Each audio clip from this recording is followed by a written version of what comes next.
Hello, Mike. Mike. Okay, okay na po. Sige, so bago po tayo magsimula, meron po tayong praise item. Ready ka na ba diyan?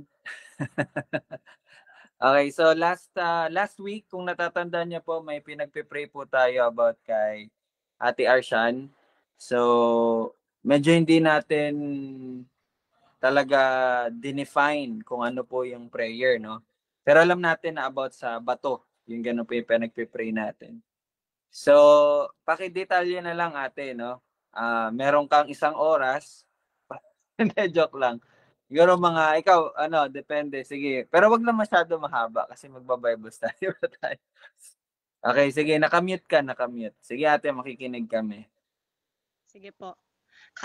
Bale ano po kasi, nung mga nakaraan, nung nagkaroon po kasi ako, sumasakit po kasi yung dito po sa tagiliran ko. Pero medyo matagal-tagal na po kasi itong sumasakit, yung 'pag humihinga po ako ng maluwag, yung parang akala mo po parang may pumipigil po dito banda sa ano. Tapos naalala ko po 'to nung nag-night and prayer po tayo nun.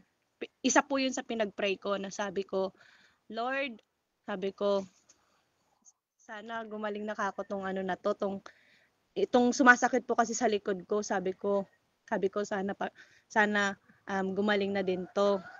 Tapos kumbaga hindi ko po siya sinabi kay Kuya Ryle no'n, kumbaga sabi po kasi ni Kuya Ryle kung ano yung mga sarili niyo na lang yung kung ano yung mga ano niyo, eh, isa din po yung sa pinag-pray ko. Ta's siguro po mga 2 to 3 days po, ayun nga po nagkaroon po ako ta's bigla po siyang sumakit. Ta's parang ayun nagpunta po kasi ako sa doktor no'n, tapos sabi po ng doktor doon na na magpa-ultrasound nga daw po ako kasi mataas daw po yung UTI ko. Tapos nung nagpa-ultrasound po ako, nakita po doon na mayroon po akong mga mga bato daw po sa kidney. Dalawang kidney ko daw po merong bato. Mga mga 1.9 mm ganyan. Tapos medyo maliit lang naman daw pero kasi dalawang bato daw po kasi meron. Saka kailangan daw po kasi yun tanggalin kasi katulad nun sumasakit po siya.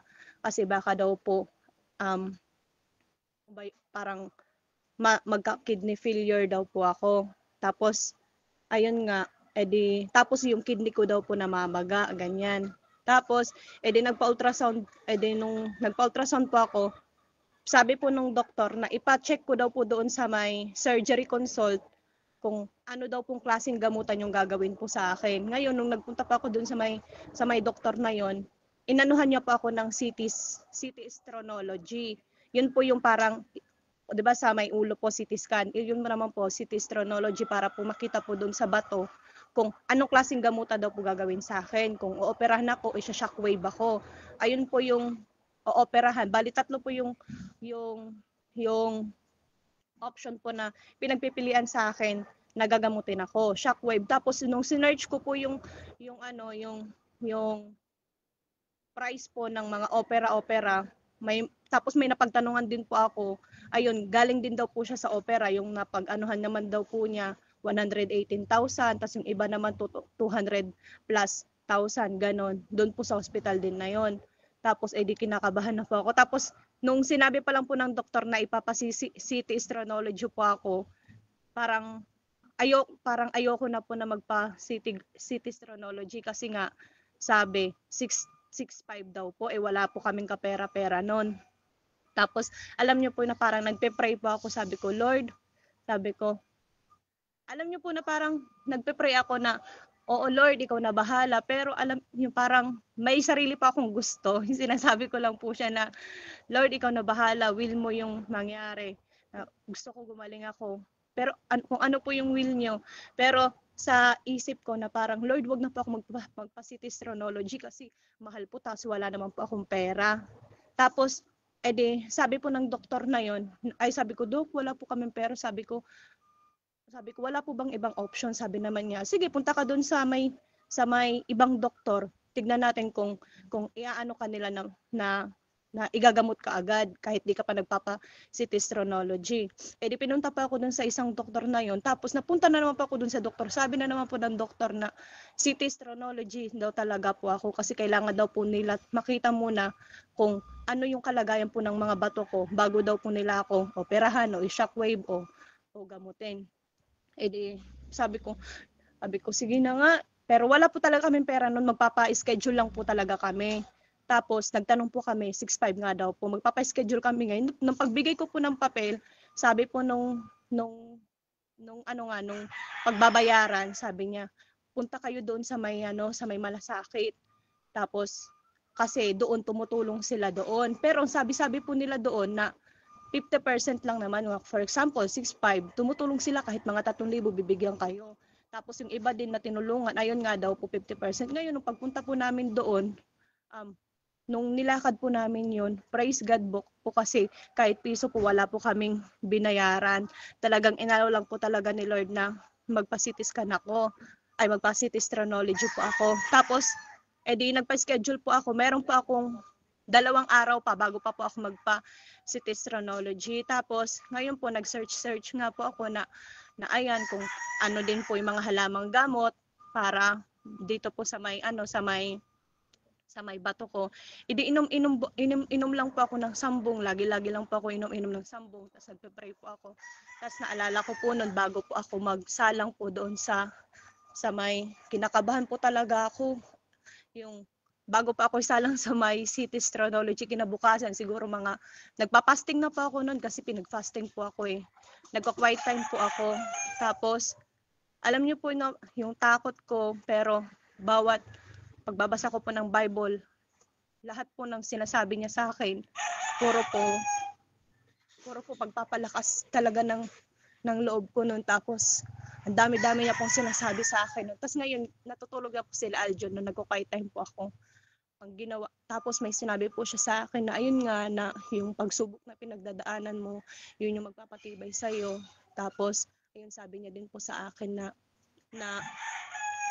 na papakita niya, parang gusto niya makita ko na lahat ng nangyayari sa buhay natin, kumbaga kahit sino, no, to the point na hindi na kahit sinong tao hindi ka na kayang tulungan, kundi ako lang talaga yung makakatulong sa iyo, na ako na Diyos na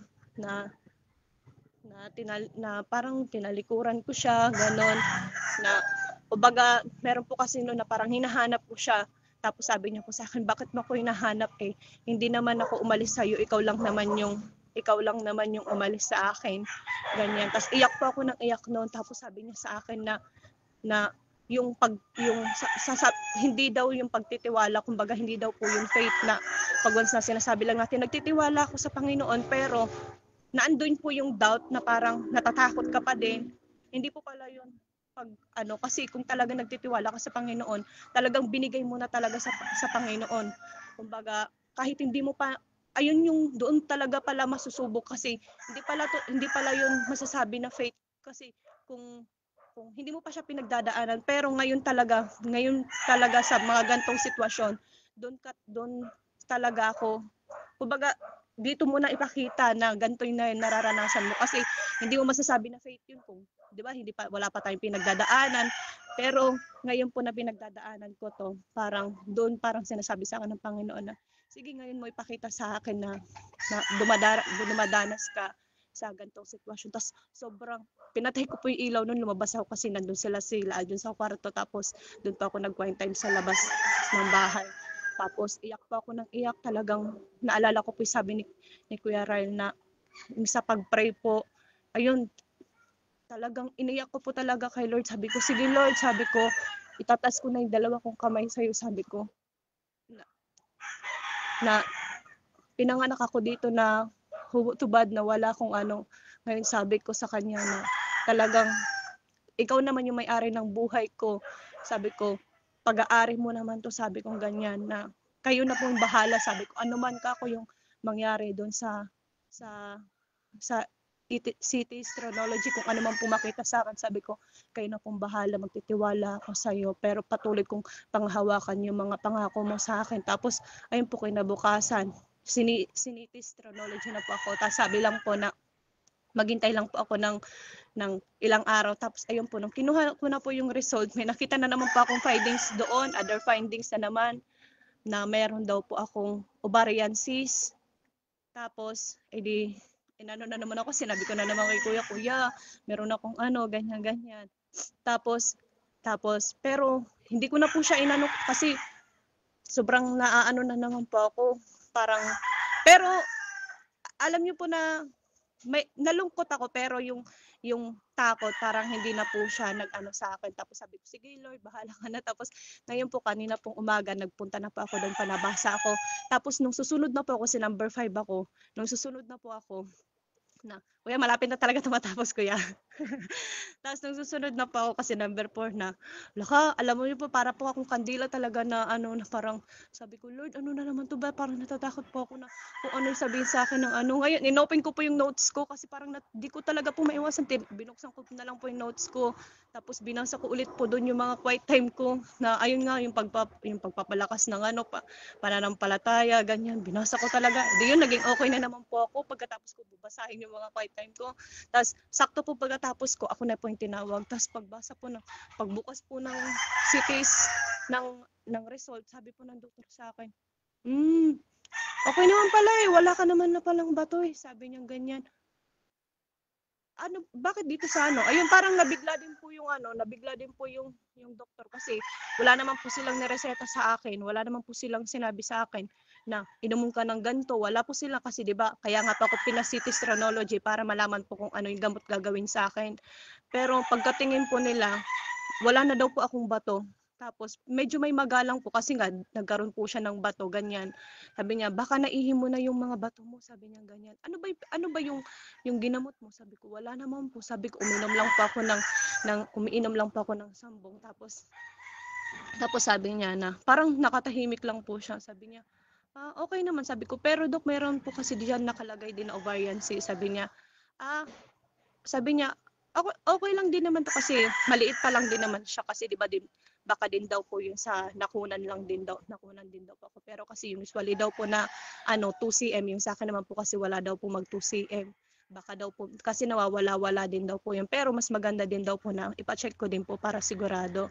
Kaya sabi niya wala din daw po ako dapat ipag-alala. Tapos ayun po, umalis po ako dun sa may doktor po na wala pong nireseta sa akin kasi wala naman na pong na ano. Tapos isa din po pala yun sa hinakatakot ko sa nung una po na ayoko na magpa-opera. Umiiyak ako kay Lord. Sabi ko, Lord, parang ayoko talaga Lord magpa-opera kasi wala po akong pera kasi umaabot na po yun ng 100,000. Tapos ayun na parang sabi niya din sa akin na kung yun naman yung will ko sa'yo na kung ipapa-opera kita, hindi naman kita ipapa-opera na wala din akong ipoprovide sa'yo na ano, ganyan, provision, ganyan. Kaya ang gusto lang talaga niya, magtiwala lang talaga. Kaya praise God po sa pagkilos ng Panginoon sa buhay ko na ngayon na realize ko po talaga na doon ko po talaga na ano na ang pagtitiwala talaga sa Panginoon, hindi lang po siya sa salita, kailangan po talaga nasa ano po talaga natin. Ginagawa din po natin. Ayun po. Okay, thank you, no? Glory to God and praise the Lord. Nagulat din ako nung sinabi yun ni Ate Arshan sa akin eh. So, makikita po talaga natin doon no, na yun yung napag-aralan po natin sa James, yung mga pagsubok ba. Yun talaga magpapatibay din sa atin. Kumbaga, hindi natin kasi malalaman or matetest na kinalooban tayo ng pananampalataya kung hindi naman din tayo maharap sa mga pagsubok, di ba? Kasi kapag may pagsubok na, doon na talaga eh. Doon na makikita kung mananatili ka ba sa Panginoon, magtitiwala ka ba sa Kanya, or panghihinaan ka, or aalis ka, or lalayo ka. Di ba? So, magpasalamat talaga tayo. And ako din po, no, sa personally, next, parang naano ko din na mas maganda pala talaga yung merong pagsubok. Alam niyo yan? Kasi minsan kapag napapansin ko sa sarili ko kapag okay yung mga nangyayari sa buhay ko, parang bakit parang gano'n? Parang nanlalamig ako na parang alam niyo yon yung parang nawawala ng gana sa pag-aaral, yung mga ganong bagay ba? Sabi ko mas okay pa pala talaga na may pagsubok na binibigay sa iyo yung Panginoon kasi kumbaga makita mo talaga na kailangan mo siya. Pero anyway, hindi excuse na kung wala namang pinagdadaanan, hindi ka hindi ka mananatili sa kanya. So ano pa rin 'yun? Test of ano pa rin natin 'yun, yung sa ah, um, pananampalataya natin sa Panginoon. So, ibig sabihin po, okay, wala nang operasyon, wala nang gastusan. Okay, may pinakita ang Panginoon, may tinuturo ang Panginoon, hindi lang kay Ate Arshan, hindi lang din sa family niya, but sa bawat isa din sa atin. Na kumbaga, yun nga no, minsan kasi tayo, gumagawa tayo ng paraan sa sarili natin kasi hindi tayo marunong maghintay at magtiwala sa Panginoon, no? So yun talaga makita mo, sabi ko nga, binibiro, hindi naman sa binibiro, pero inano ko lang si ate kanina. Sabi ko, ate, hindi yan dahil sa sambong ha. Sabi ko, hindi yan dahil sa sambong. Kasi very, very napakaliit lang, pero pwede tayong, alam niyo yun, mahulog sa idolatry.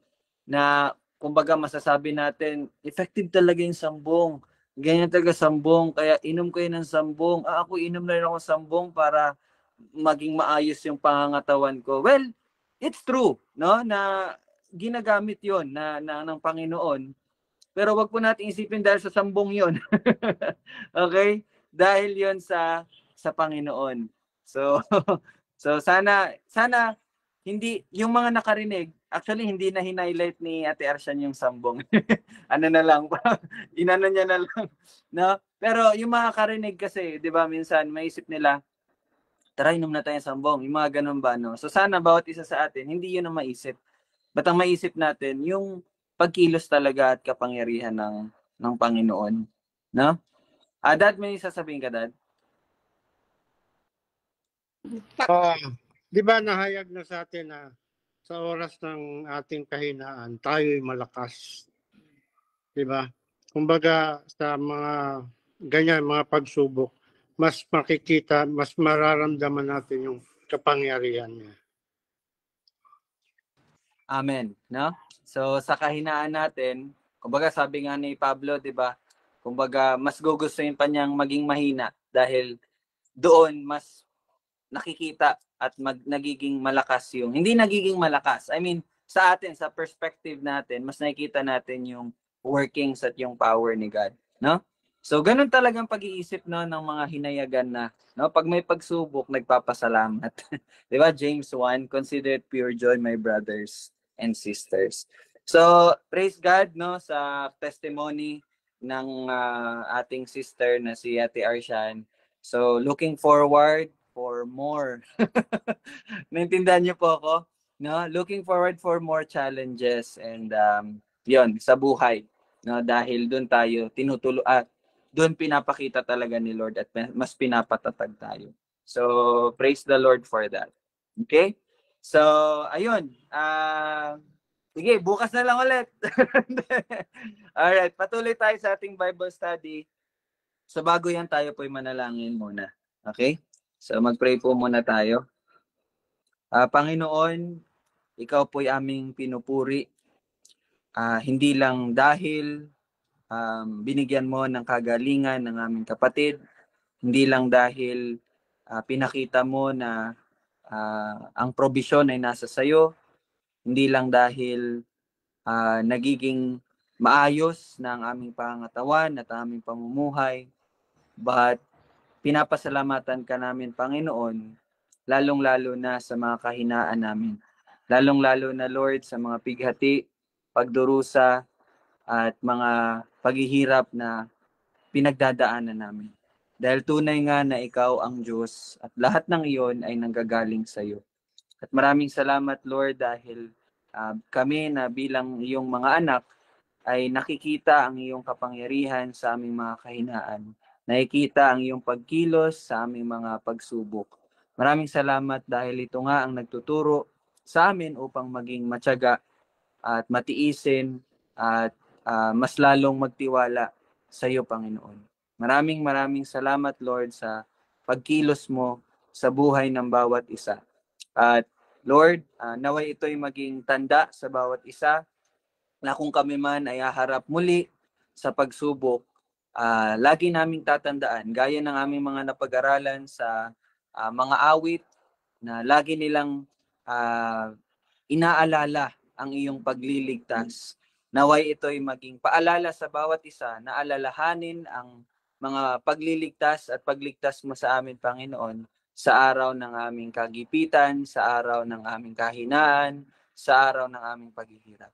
At ang lahat ng iyon ay magtatapos sa pagpupuri sa iyong pangalan dahil ikaw lamang, Panginoon, ang karapat-dapat sa lahat ng kaluwalhatian.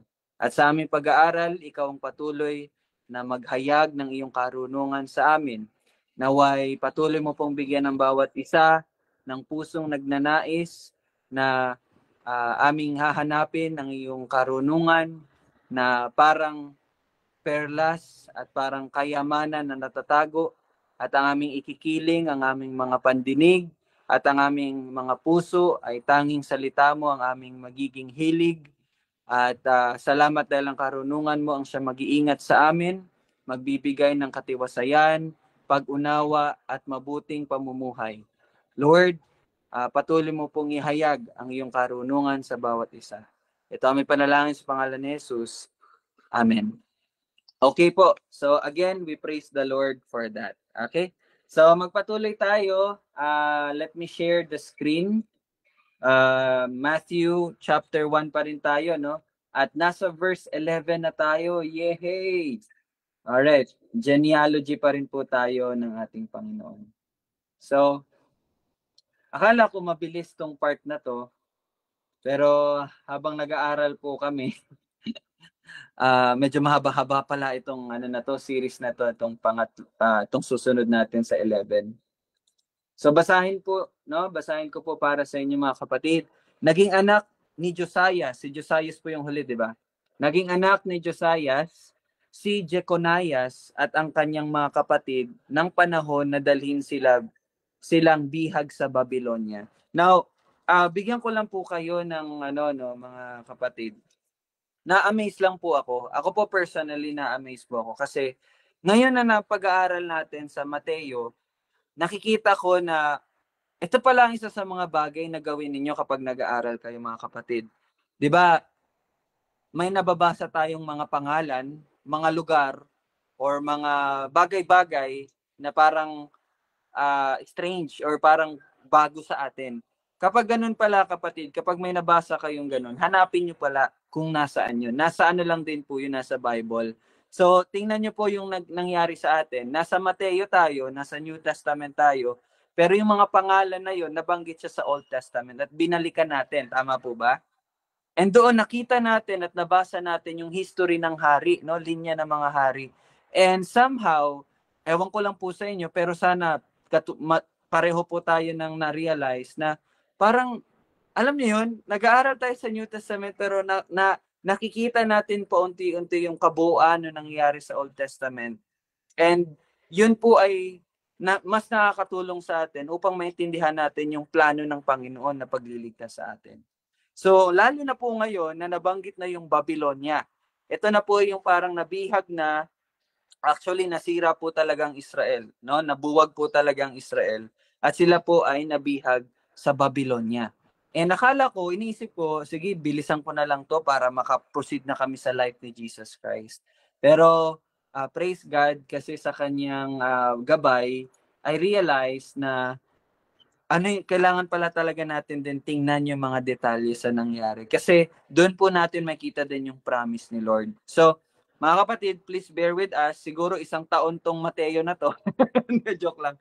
Okay, magtatagal tayo sa Mateo. Chapter 1 pa lang tayo, no? Pero napakaganda. Kasi tulad po nito, mga kapatid, di ba si Josias yung last po natin na pag-aralan? Tama? And actually, si Jeconias na nabanggit dito, hindi po yan anak ni Josias. 'Di ba? Yung napag-aralan natin ng mga nakarang verses, anak. Pero ito po actually si Jeconias ay sa English Jehoiachinto, Jamie, 'di ba? Jehoiachinto. Hindi siya anak, apo siya. Apo po siya ni Josias. Naririnig niyo po ba ako mga kapatid? Apo, kasi anak niya si Jehoiakim. Si Jehoiakim yung tatay ni Jehoiachin. Jamie, tama? Okay, si Jamie po kinakausap ko kasi kami nag-aaral kanina. Okay? Tama, Jamie? Tama ba ako? Okay. So again, makita po natin dito, hindi po anak ni Josiah si Jeconias. Apo ni Josiah si Jeconias. So sino ba ang mga anak ni Josias? Makikita po natin ang mga anak ni Josiah sa anong verse yun, Jamie? First Kings, yung binanggit yung 4 na anak. Na-record mo yan? Teka lang po ha, para makita po ninyo. Teka lang po. Kasi paano to eh, pa-jump po kasi to ng mga book tsaka chapters eh. So, please bear with us. Okay, teka po. Sons of Josiah. Verse. Tingnan natin sa 3:15. First Kings 3:15.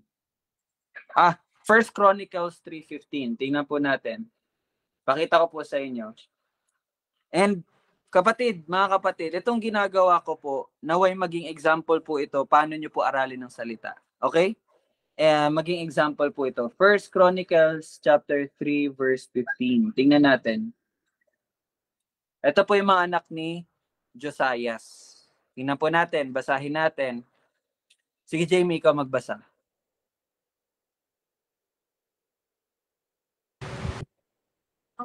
Ang mga anak ni Josias, ang panganay ay si Johanan, ang ikalawa ay si Jehoiakim, ang ikatlo ay si Zedekias, ang ikaapat ay si Shallum. Okay. Okay mga kapatid, tingnan nyo, may 4 pong anak si Josias na nabanggit. Pero wala po dyan si ano siya sa Tagalog? Jehoiachin? Jeconias, no? Jeconias. Wala si Jeconias sa 4.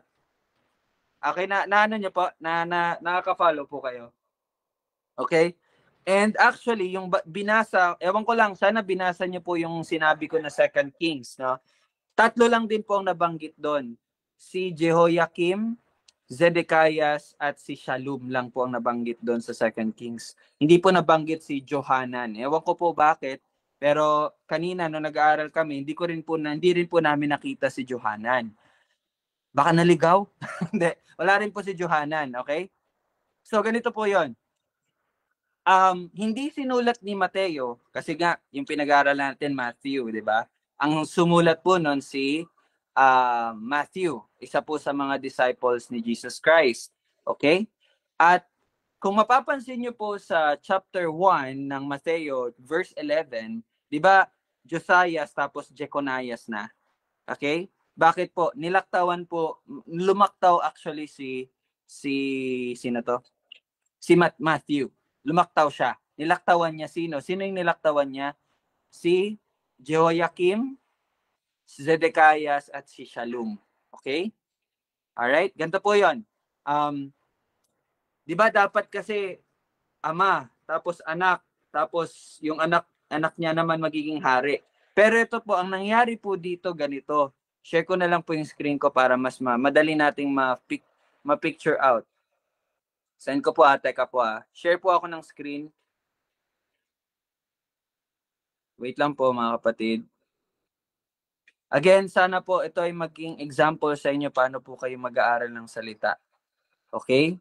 Wag po lang basta-basa. Basta may narinig kayo or nakita kayong pangalan, search nyo po agad sa gotquestions.org and then yon bibigyan kayo ng idea kung saan nyo siya mababasa. So mga kapatid, sana ganun po tayo mag-aral. Saan ba yun? Sinend ko yun eh. Ito. Okay? Kita niyo po ba? Okay. I-zoom ko po. Tingnan niyo po. Ito may summary na po no, ng mga listahan ng hari. Kung makikita niyo po, andyan po si Josiah, di ba? Yung ika-15. Nakikita niyo po ba? Josiah. Tapos, yung anak ni Josiah na number 16, si Jehoahaz, actually ito po si Shallum. Si Shallum po yan, yung pang-4. Si Jehoahaz, yun po ay si Shallum. Pinalitan lang po ng pangalan. Okay? Na ano niyo po, no? Bali, ang sumunod na hari kay Josiah, si Jehoahaz. Tapos, bababasa natin mamaya, 3 buwan lang po naghari si Jehoahaz. Pinalitan na siya ni Jehoiakim. Actually, si Jehoiakim, ang original name niya, Eliakim. Pinalitan lang din po. Ngayon, ang anak ni Jehoiakim, yun si Jehoiachin. Hoy, Jehoiachin.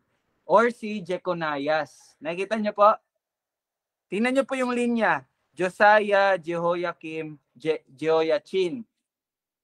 Okay, kaya lang si Jehoiachin, 3 buwan lang din. Tama, 3 buwan lang din naghari. Pinalitan siya na Masanaya na naging Zedekiah. Okay? Kaya kung makikita niyo po yung numbering, 15, 16, 17, 18, 19. Ganun po ang nangyari, no? Mamaya matututunan natin bakit ganun ang nangyari. Okay, bakit na ang gulo? Bakit hindi na tama? Hindi na katulad nito. Tingnan niyo po 'to, 'di ba? Anak, mga anak nila 'yan. Pero dito ang nangyari, yung naging hari magkakapatid. 'Di ba? Yung dapat na anak si Jehoiachin napalitan nung Zedekiah. So bakit kaya?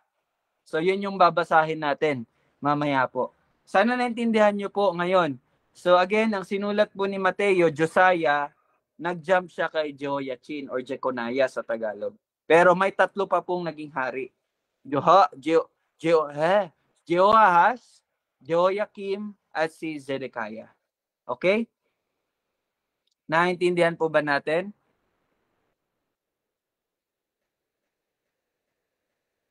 Okay, balik tayo. Ang ganda po mag-aral, no, ng salita. Kaya pag nag-aaral po talaga ng salita, ganito po, no, you will do a lot of reading. Ang pag-aaral po talaga, reading po yan. Okay? Alright. So, sana clear na sa atin. O, tingnan niyo po dito. Shinare ko sa screen. Di ba si Shalom, yung anak ni Josiah, no? Nakita niyo? Johanan, which is wala si Johanan. And then si Jehoiakim, Zedekiah, Shalom. Si Shalom, yun po si Jehoahaz. Okay? Pero, ang naging hari po kasunod kay Josiah ay si Shalom. Siya yung bunso, pero siya yung naging hari. Tapos, pinalitan, 3 buwan lang, pinalitan ni Jehoiakim, which is pangalawa. Second child, Jehoiakim. And then si Jehoiakim, nagkaanak siya si Jeconias. Tapos 3 months lang din naghari, pinalitan naman ni Zedekiah. Yun na yung last talaga, si Zedekiah. So pa-XX po yung nangyari, no? All right, so this time babasahin natin yung sa 2 Kings. By the way, yung pagbasa natin ngayon ng 2 Kings, ito lang yung overview ng nangyari, pero in the next coming days, mag-go tayo sa mga detalye na nangyari, and saan po natin babasahin yon? Sa Jeremiah. Okay, Jeremiah. Alright? Ate, siya ba yung i-dedicate? Okay. Sige. By the way, bago po tayo magpatuloy, next Sunday po, 3:00 po ang ating Lord's Day Worship Service. Okay? Kasalanan po kasi nung batang yan. Joke lang. Ano po kasi, nabigyan tayo ng door ni Lord na ma-share yung magandang balita. So, sa pamagitan ng dedication ng bata. So, praise God sa opportunity. So, iti-take natin yun, na. Okay, anyway, basahin natin yung 2 Kings. Punta tayo sa 2 Kings.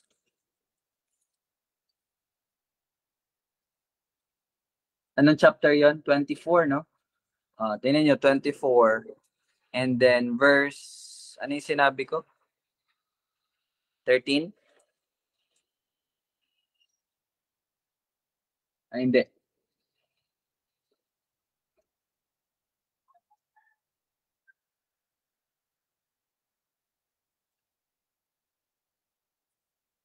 Okay. Verse 10. Okay. So, basahin po natin, no? Request ko po si, okay, Sai, maingay sa inyo, Sai? Hindi, ikaw na lang, Sai. Sige. Okay. Sige, Sai. Second Kings 24:10. Nang panahong iyon, ang mga lingkod ni Nebukadnezar na hari ng Babylonia ay nagsiahon sa Jerusalem, at ang lungsod ay kinubkob. Si Haring Nebukadnezar ng Babylonia ay dumating sa lungsod. Ay, sorry po. Habang 23 pala, no? Chapter 23. Sorry. Chapter 23 muna pala. Sorry. Verse 28. Kaya pala na ano ko na, okay. Sige, ito po. Basahin natin. Sige, Sai. 28 hanggang 37. ang iba pa sa mga gawa ni Josias at ang lahat ng kanyang ginawa, di ba nakasulat ang mga iyon sa aklat ng mga kasaysayan ng mga hari ng Juda. Nang mga araw niya, si Faraon Neco, na hari ng Ehipto, ay umahon laban sa hari ng Assyria sa ilog Euphrates. Si Haring Josias ay pumaroon laban sa kanya, at pinatay siya ni Faraon Neco sa Megiddo nang kanyang makita siya. Dinala siyang patay ng kanyang mga lingkod sa isang karwahe mula sa Megiddo. Dinala siya sa Jerusalem at inilibing siya sa kanyang sariling libingan. At kinuha ng mga tao ng lupain si Jehoahaz na anak ni Josias. Dinuhusan siya ng langis at ginawa siyang hari na kapalit ng kanyang ama. Okay, teka lang po. Di ba nakita nyo, namatay na si Josiah, ang pinalit is si Jehoahaz. Siya po si Shalom, yung pang-apat, yung bunso. Now, take note, ang nagtalaga bilang hari ay mga tao. Okay? Take note of that. Yung mga tao ang nagtalaga sa kanya bilang hari. Okay, tingnan natin. Si Jehoahaz ay 23 taon nang siya'y magsimulang maghari, at siya'y naghari sa loob ng 3 buwan sa Jerusalem. Ang pangalan ng kanyang ina ay Hamutal, na anak ni Jeremias na taga-Libna. Jamie, pakicheck kung Jeremiah ba to na prophet or hindi. So anyway, take note, 3 buwan lang po naghari si Ahaz. Hindi, si Jehoahaz. Okay? Sige, Sai. Siya'y gumawa ng kasamaan sa paningin ng Panginoon, ayon sa lahat ng ginawa ng kanyang mga magulang. Okay, so ito po yung kabuuan. In 3 months, wala, no? He did evil in the eyes of the Lord. Ibinilanggo siya ni Faraon Neco sa Ribla sa lupain ng Hamat upang siya'y hindi makapaghari sa Jerusalem, at pinapagbuwis ang lupain ng 100 talentong pilak at 1 talentong ginto.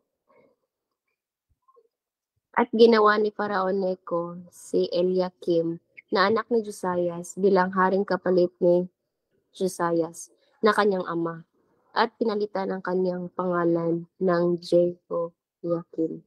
Ngunit kanyang dinala si Jehoahaz, at siya'y dumating sa Ehipto at namatay doon. Okay.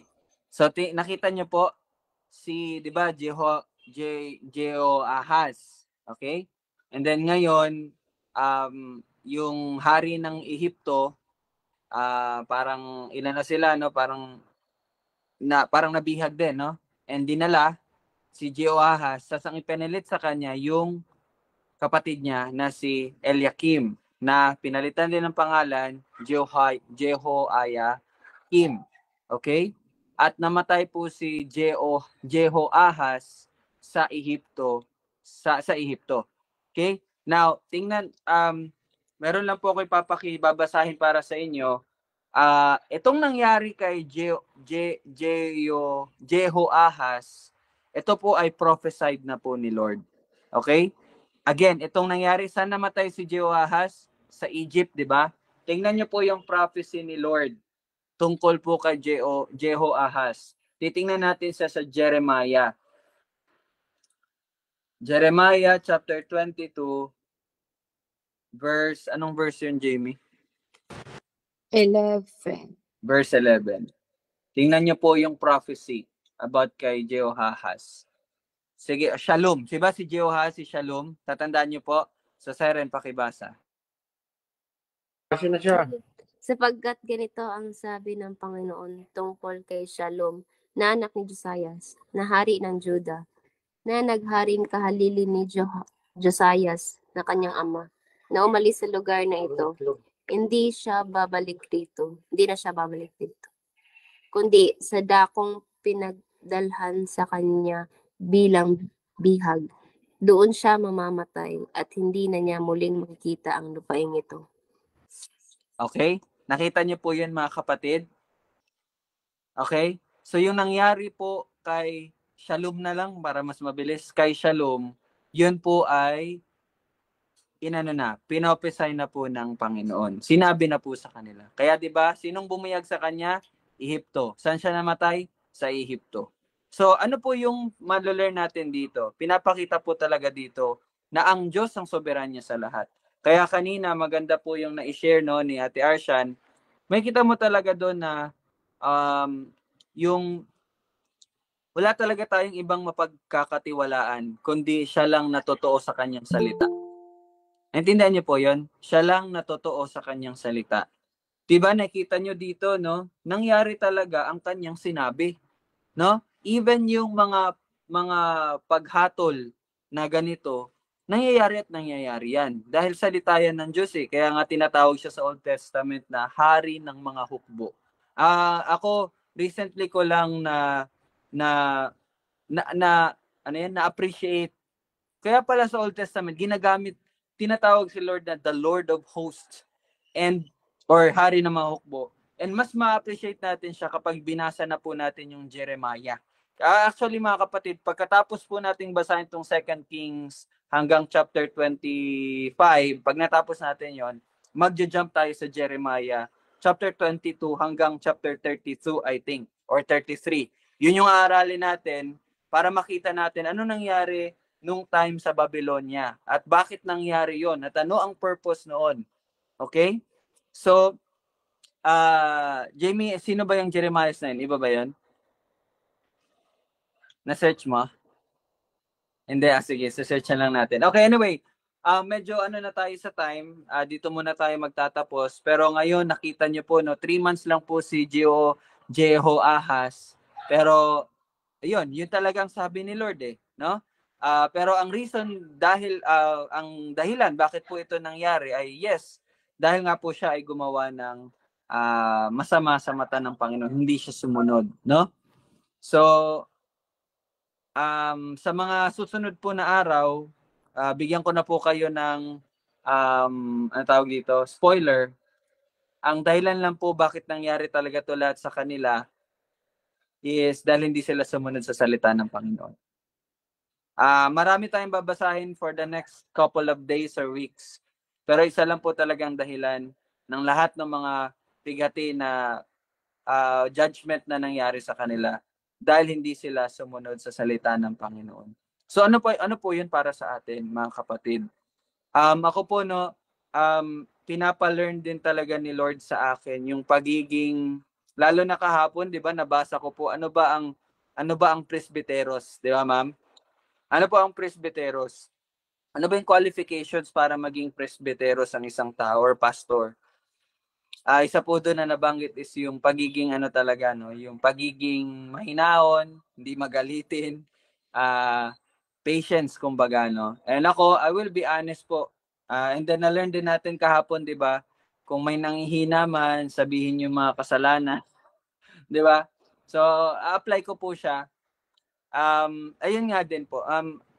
To be honest po sa inyo, may mga time talaga na umaano yung puso ko na yung parang napapaisip ako, napapasabi ako sa sarili ko, bakit ganito sila? Parang ganun ba, no? Bakit ganito sila? Bakit, ito sasabihin ko na, bakit mas marami pa yung oras nila sa aso? Bakit mas marami pa yung oras nila sa ganung bagay? At yun, dati rin kay daddy, bakit mas marami pa yung oras sa isda? No? Bakit mas nakakagasto pa ng para diyan? And then Yun, hindi lang naman yun ang nangyari. Marami pa. For example, din sa mga kasamahan ko po, no, kala Jamie, kala Yana, bakit nagagalit kapag pinagsasabihan, yung mga ganung bagay ba, no? Pero na-realize ko pala na hindi talaga ako yung magbabago sa isang tao. I mean, instrumento ako pero wala akong karapatan na parang makaramdam ng, hindi naman po siya galit, pero alam niyo yun parang tama naman yung ano ko, yung gusto ko, yung hangarin ko na wag na yan kasi salita talaga. Yung parang ganun ba? Pero nagkakamali siya in a way na hindi ako nagiging pasensyoso. Pero yun, natutunan ko po yun. And lagi ko talagang pinagpipray sa Lord na, kay Lord, no, na bigyan niya ako ng ganong puso talaga. And then yung compassion po talaga. So kanina habang nagmumuni-muni po ako, nagme-meditate po ako, may mga bagay na pina-realize si Lord sa akin at pinagpipray ko din po yun.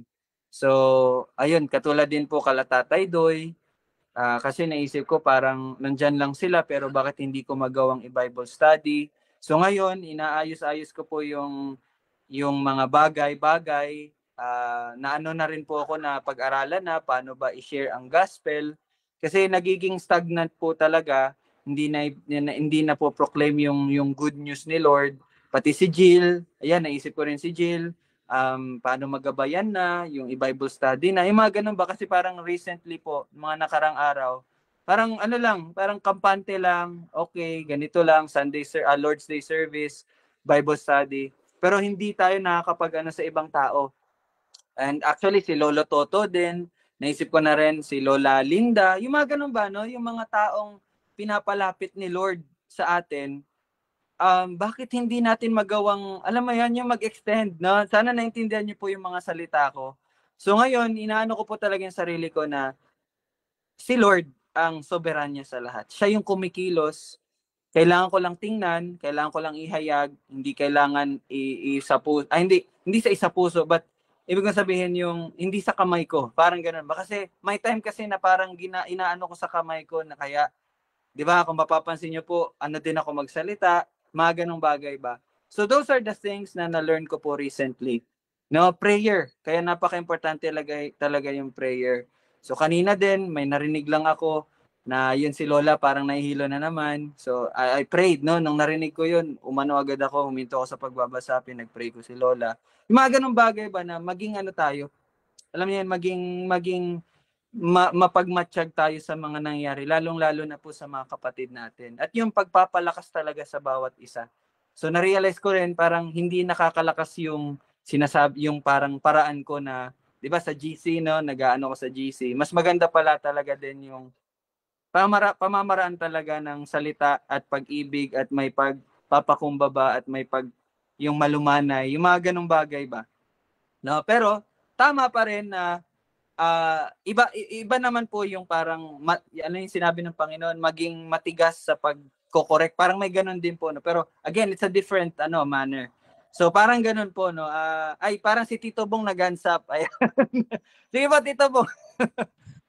Totoo yan. Mayroon akong share ko lang yung kay John MacArthur. Yung tinanong siya tungkol doon sa kanyang paghahawak sa isang kongregasyon. Na sabi sa kanya, paano ka nakakatagal o paano mo na-handle ang isang kongregasyon? Na paano ka nakakatagal? Parang gano'n. Sabi niya lang, patience. Yun lang ang sabi niya. Kaya sabi ko narinig ko nga sa'yo, yun, tama nga. Yung parang gano'n nga. Yun lang ang sabi niya. Kaya yung sinabi mo na yun, naalala ko yung kay John MacArthur yung sinabi sa kanya. Grabe na, isang salita lang, Tito Bong. Sabi niya, patience lang. Isang salita lang na patience, no, pagiging talaga. So, yun talaga kasi sa tao, no.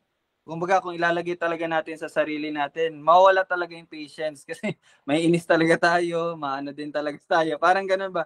Pero nakita ko kasi parang nakakaapekto siya sa relasyon ng mga magkakapatid. Parang alam niyo yun, parang nagiging cold, parang ganun ba? Which is, hindi talaga siya nakakatulong. So, yan mga kapatid, yun din yung na-learn ko from these past days sa pamagitan ng salita ng Panginoon. So, yun po, magtulungan tayo sa panalangin, no? Yun po yung pinaka mabilis na pwede nating gawin, yung panalangin para sa bawat isa. And sana po ipag-pray nyo din po yung sa Sunday na dedication. Let's pray na kung sino man doon ang naliligaw na tupa, marinig ang salita ng Panginoon at bumalik na. So yun po, no? So yun lang po muna, magtatapos po tayo dito. Maraming salamat sa mga oras po ninyo. Tita Che, masaya po ako na nakikita ka namin na ngayon ulit. Tita, dito ka ha, Christmas. Alright, nakahanda na ang lechon, tita. Joke lang. Okay po. Sige, baka may iba pong masasabing iba, tanong or prayer request. Meron po ba? Or okay na tayo? Ikaw ma'am, parang may ano ka, may sabihin ka ba? Ako, yun lang, praise God. Nagpapasalamat ako kasi yung nararamdaman ko sa paa ko, tsaka yung nagpa-check up ako, awa ng Diyos, okay na. Praise the Lord. Sambong din. Joke lang. Okay. Sige po. So, ayun po, maraming salamat sa Panginoon sa lahat ng kanyang ginagawa sa ating buhay. So, tayo po ay manalangin sa ating pagtatapos. Panginoon, tunay nga na ikaw ang nagpapatibay ng iyong iglesia. Ikaw ang nag-iingat, ikaw ang nagtuturo, at ikaw ang patuloy na nagpapalago. Patuloy mo pong turuan ng bawat isa sa aming pong mga tungkulin sa pagpapatibay ng iyong iglesia. At maraming salamat dahil ikaw ang aming ulo na siyang perpekto at ang karunungan ay nasa iyo at ikaw ang sa lahat ng mga gagawin din namin, Panginoon. Salamat dahil hindi po kami mangmang dahil ang salita mo ang nagiging gabay namin. Ingatan mo po patuloy ang bawat isa at ikaw ang luwalhatiin sa lahat po namin ginagawa. Ito aming panalangin sa pangalan ni Jesus. Amen. Okay, thank you po. See you po ulit bukas. Ingat po tayong lahat. Bye-bye. God bless. Thank you.